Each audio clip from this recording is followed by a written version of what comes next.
So up until this point, we've been talking about conservation of energy, or the first law of thermodynamics, in closed systems. Closed systems are really valuable. They can help us with a lot of practical applications, like how pistons move in cylinders. And when we're describing these systems, we know that the change in the energy in our system is equal to the heat minus the work. We can even draw a little picture of the universe like this, where we have the system separated from the surroundings. Its energy changes from state 1 to state 2. And over that time period, we have heat coming into the system and work going out. So we've talked about one of the main questions we want to ask ourselves while we're doing problems in thermodynamics is the system open or closed?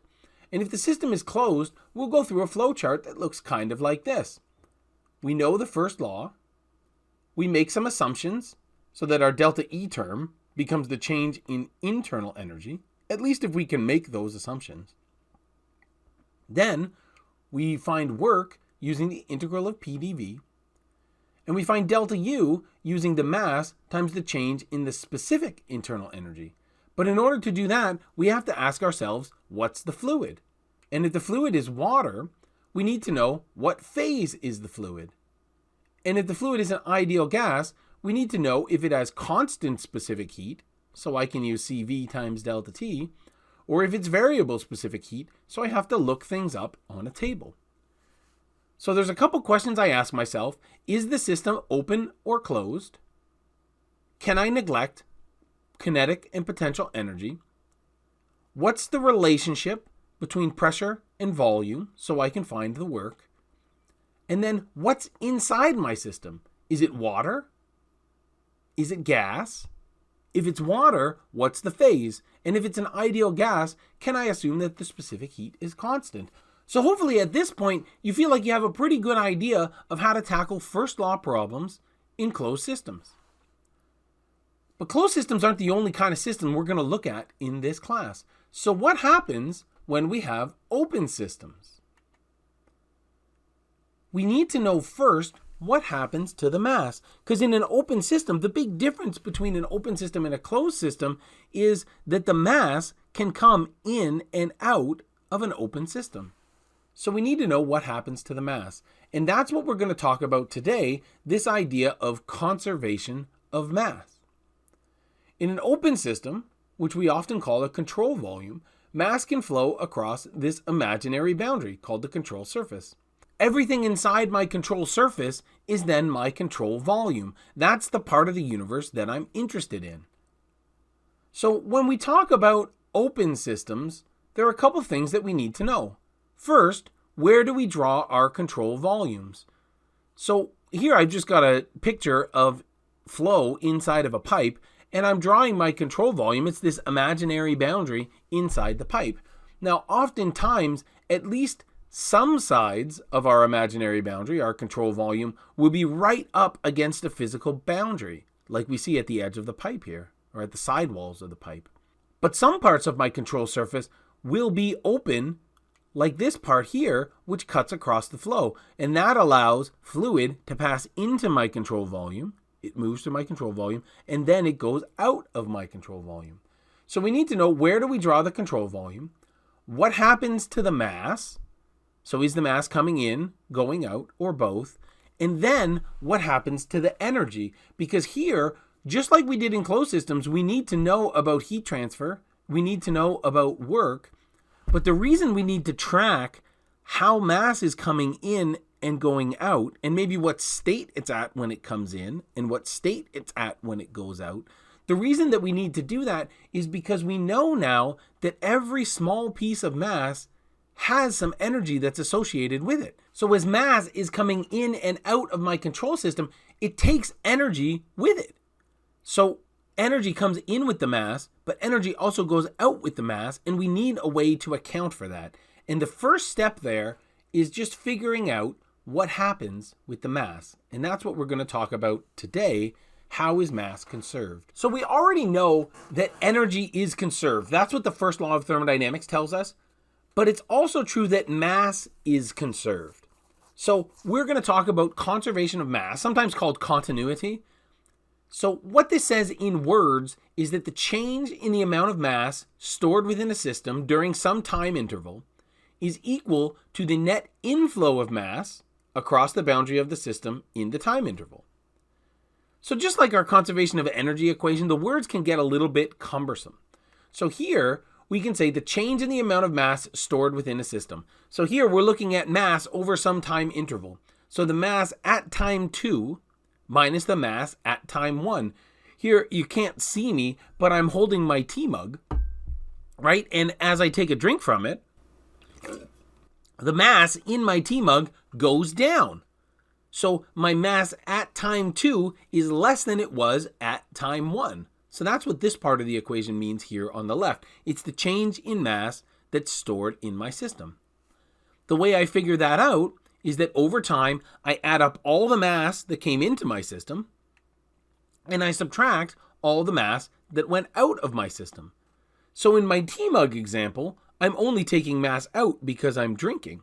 So if I was tracking the amount of mass in my tea mug, it started off empty this morning, and then I filled it up. So then from my state 0 maybe was that there was no mass, and then I added up all the mass that I added in, and then that's my state 1.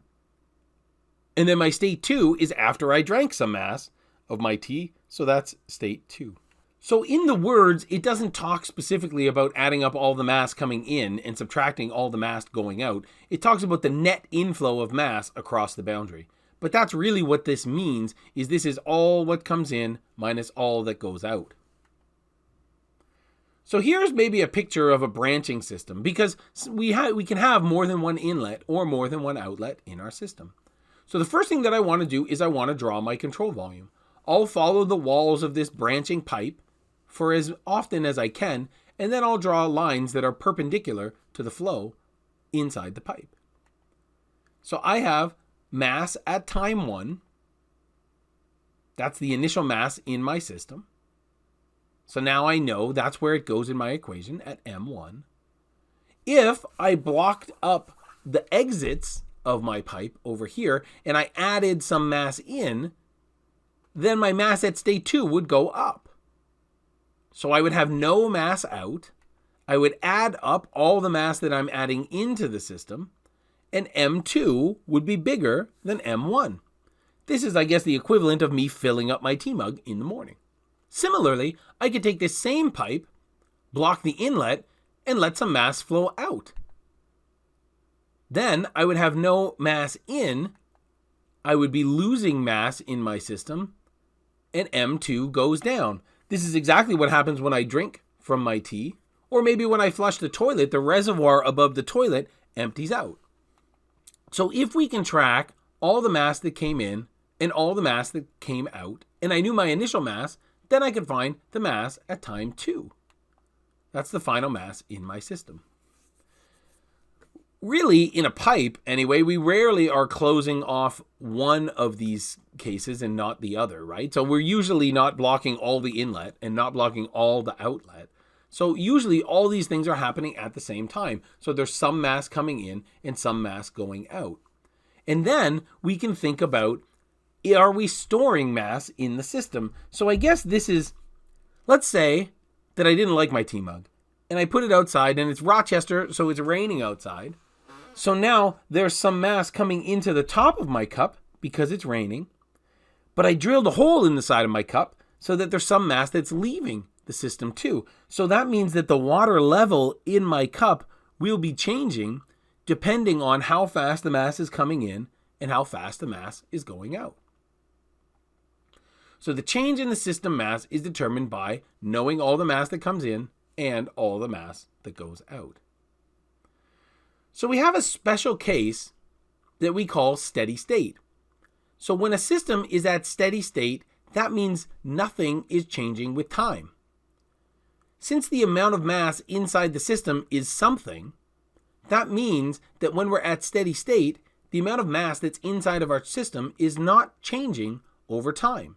So at steady state, nothing changes with time, so that M2 must be equal to M1. So that means that the same amount of mass that's coming in must be equal to the same amount of mass that's going out. So now if you imagine my cup that's outside, there's rain coming in and there's water coming out of the hole that I drilled, but the rain is coming down at such a rate that it's equal to the amount of water that's coming out the hole, so that even though there is mass coming into my system and there is mass going out of my system, the water level inside my cup, or the mass that's stored in my system, is not changing with time. So this is kind of a special case when all the mass that comes in is equal to all the mass that goes out. So at steady state, all the mass that comes in is equal to all the mass that goes out. So we don't usually talk about open systems as how they change over time. So that's typically what we do in closed systems. We're interested in what happens to that system as things are changing with time. But in open systems, at least a lot of the time, we'll be interested in what's happening at a particular instant. So we're interested in how states are changing with space. So here, if I go back to this picture of my branching pipe system, I'll be interested in what's going on here at the inlet state and the outlet state 1 and the outlet state 2. So I'm interested in how the properties of my fluid are changing with space and not changing with time. So what I typically want to do is take my equations for open systems and look at the rate of change so that I can examine my system at any particular instant. So how do things change with respect to time? Now, maybe you've got your spidey sense tingling here, because usually when we're talking about things, how they change with respect to time, we talk about calculus. So our left-hand term is delta M, right? So the change in mass over time. I'm going to divide that term by delta T. Because I've done that on the left-hand side of my equation, I have to do it to both terms on the right-hand side of my equation. So my sum of all the mass in also gets divided by delta T. And the sum of all the mass out also gets divided by delta T. So all of these terms are divided by delta T. So what if that delta T is infinitesimally small? Then we would take the limit of all these terms as delta T goes to 0. So on the left-hand side of my equation, I have the differential term dm by dt.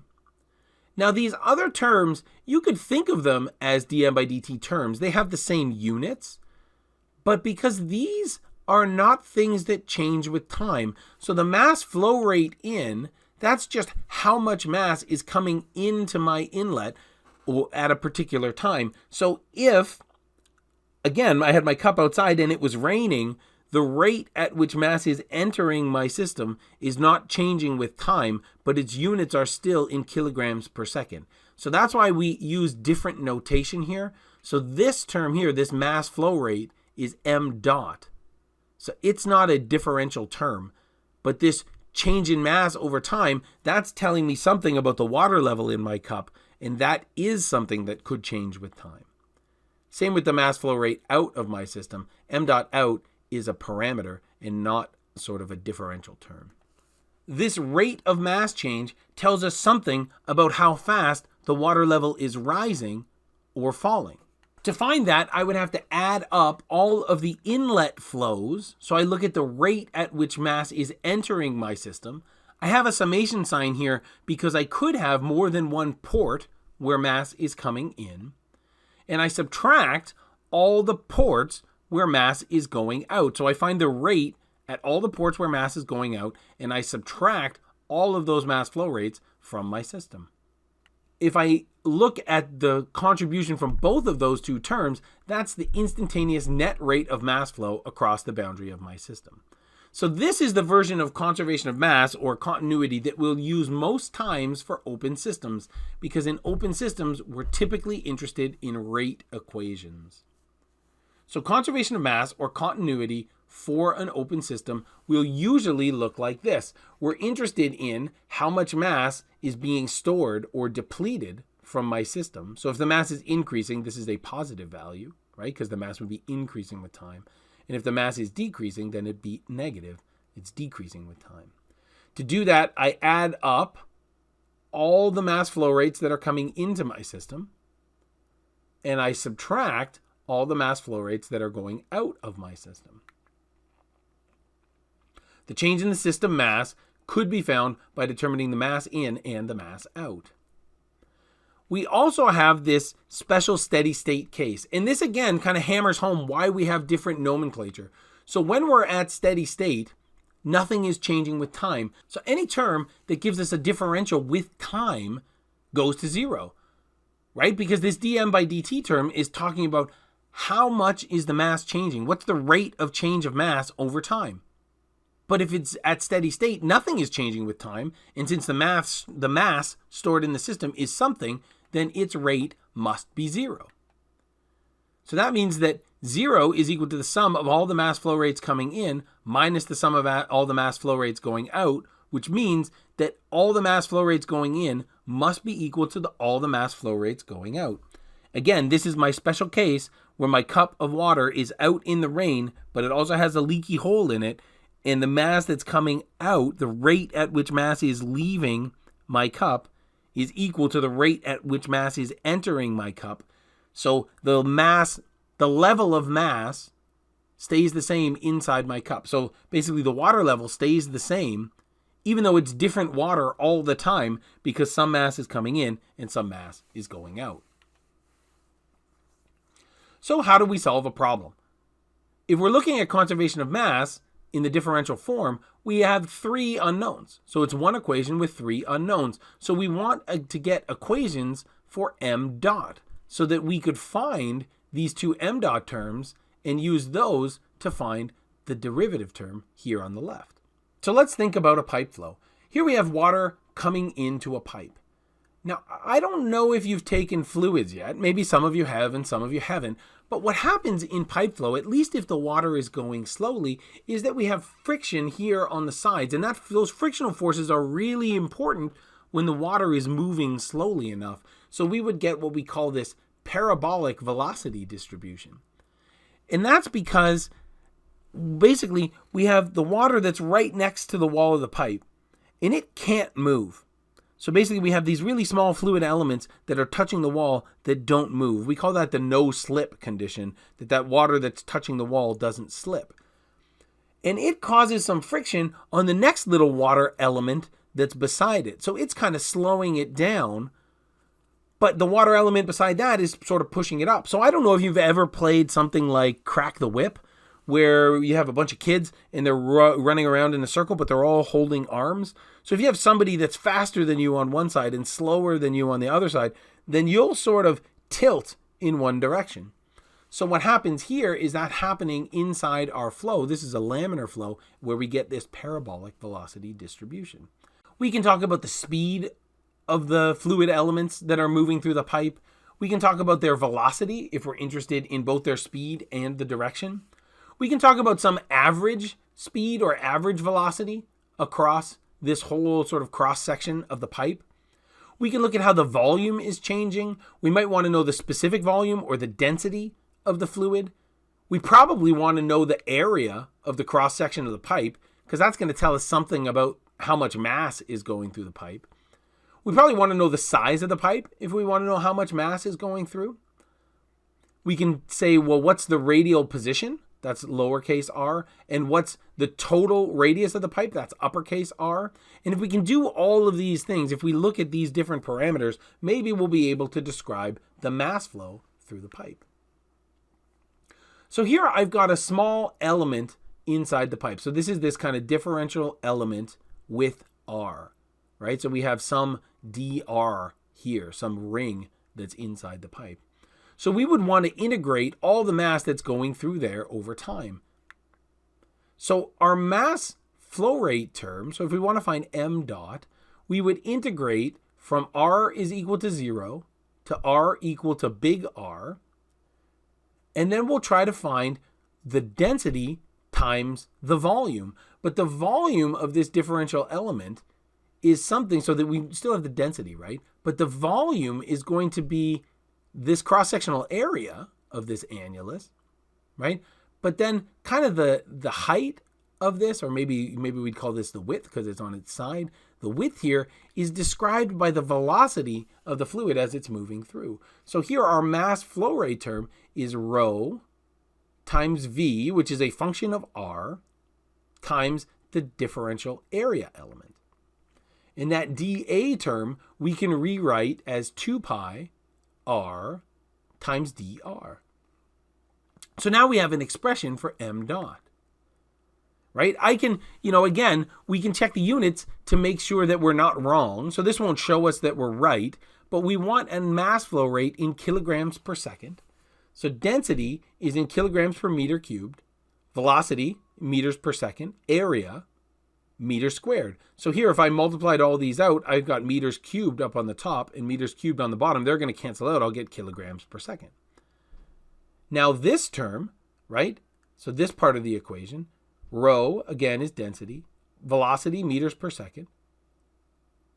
2 pi doesn't have any units. R has units of R. dr also, or R has units of meters. dr also has units of meters. So again, I get meters cubed on the top. They cancel out. I get kilograms per second. So maybe you don't believe me that this equation is right, but at least using units, we can't prove that it's wrong. So now what we're going to do to make our lives a little bit easier, in fluid mechanics class, you might have to find the velocity profile. You might assume that the velocity is changing with position, which it certainly does in some cases. But to get our equation here, we're going to assume that velocity is not a function of radius. So we're going to assume that there's some average velocity in this pipe. We're also going to assume that the density of the fluid is constant everywhere in our cross-section here. So if we make those two assumptions, we can pull density and velocity outside of our integral. So if we do that, now we've got this integral of area, dA, right? Or we can make this from 0 to big R, 2 pi r dr, and we can pull out the 2 pi because it's constant as well. And now we're integrating 0 to big R, r dr. If we do that, we're going to get that the mass flow rate is rho times the average velocity times pi r squared, which is the cross-sectional area of our pipe. So we can say that mass flow rate is rho times average velocity times cross-sectional area. But this is thermodynamics class, so in thermo we don't talk about density. Instead, we talk about specific volume. So our mass flow rate generally will be described as the average velocity multiplied by the area divided by the specific volume. Or specifically, if we have a pipe where the cross-sectional area is circular, then this would be the average velocity multiplied by pi r squared, because that's the cross-sectional area of a pipe, divided by the specific volume. So one of the things that we've been trying to encourage people to do is think about the assumptions that we're making. So we've made this assumption that the velocity is some average velocity, that it's not changing with position. So how reasonable is that? So one of the things that you'll learn about in fluid mechanics is the difference between laminar flow and turbulent flow. So in laminar flow, we get this nice parabolic curve. So this is laminar flow in a pipe that's driven by pressure. So like we said, there's this friction force from the wall that slows down the fluid that's closer to the wall, but the fluid that's closer to the center feels less of that friction, because it still feels some friction because there's friction almost within the liquid itself. So we call that viscous forces or viscosity. So there's this viscous effect where the fluid element on one side of you, closer to the wall, is pulling you backward, but the fluid element to the other side of you, towards the center of the pipe, is pulling you forward. So you're sort of like we said, you're that, in Crack the Whip, you're kind of moving to the side. Right? So if you hold your arms out like an airplane wing, right? Or maybe you're trying to be a seagull or something. So your left arm is moving more quickly than your right arm. So you're rotating to the side, right? And eventually, as the velocity gets faster and faster and faster, then your left arm's going to be moving so much faster than your right arm that you'll start to spin. So you won't just tilt, you'll actually spin.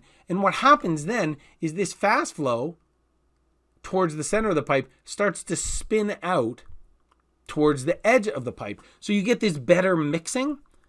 We call this turbulence, right? So you get this kind of circular patterns, these vortices inside the pipe. And that sort of distributes the velocity much better inside the pipe. So turbulent flow is really good for mixing, which means it's also really good for heat transfer. And most practical applications, so as long as you're not on really small scales, so if your pipe is not micrometers big or your flow is not very slow, usually in practical engineering applications, we have turbulent flow. So usually we don't have this nice parabolic flow, which we can find mathematically. So we like this flow in fluids class, but a lot of practical applications have turbulent flow where the velocity is pretty close to being uniform. So this idea of saying that there's some average velocity in the pipe or that the velocity is not a strong function of the radius in the pipe is probably not too bad for lots of different engineering applications. So if we come back to our conservation of mass equation, then we can substitute this idea that m dot is equal to the average velocity times the area over the specific volume. And then I get this equation where dm by dt, so this is the change in the rate at which mass is being stored in my system, is equal to the rate at which mass is entering my system minus the rate at which mass is leaving my system. And having these expressions for m dot will help us solve what this m dot in and m dot out are, because usually we don't have instrumentation that actually measures the mass flow through a system. Instead, we would maybe measure temperature and pressure to find the density. We know the cross-sectional area, and maybe we have some kind of flow meter that gives us an idea of the velocity of the flow through the system. Or maybe we have something that measures the volumetric flow rate through the system, and then we find the density or the specific volume. So the reason we write this out is kind of a practical thing, because we often don't have mass flow rate meters because it's hard to measure all those things at the same time. So again, we can have this steady state condition where all the mass, the rate at which mass is entering my system is equal to the rate at which mass is leaving my system. And I can rewrite these things as average velocity times area divided by specific volume. And that's all we have for today. So hopefully this is a good introduction to open systems, and you understand that when we do open systems, our first job is to figure out what's happening with the mass. Thanks, and I'll see you again next time on Thermodynamics.